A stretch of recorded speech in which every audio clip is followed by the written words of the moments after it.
My question is this: in my opinion, we spend money we don't have here in New York. We just tax and we just spend. The governor put forward a very, I thought, reasonable first step in kind of reining in spending, that 4% cap in the increase of school property taxes.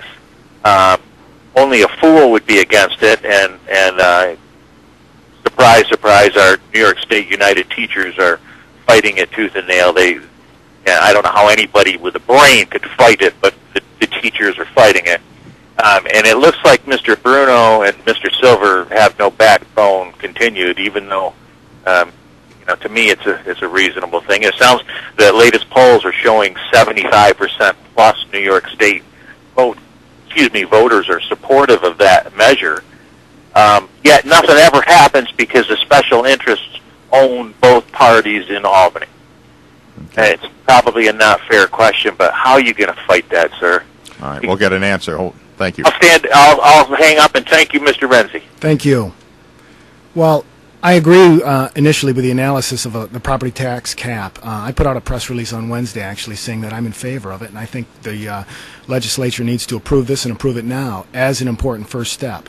Now, that having been said, I certainly believe a lot of the waste that goes on, and the reason a lot of these budgets are so high is because of the waste within government in and of itself. And I want to make clear that my position on the gas cap is not against teachers. I think teachers are being treated fairly, and they need to be treated fairly. I mean, obviously the human element in any educational system is the most important part. But there's a lot of waste beyond that takes place, and I think a tax cap is an important first step. But beyond that, we need to focus on ways to start reducing taxes. As the caller mentioned, it's an important first step. We need to address it.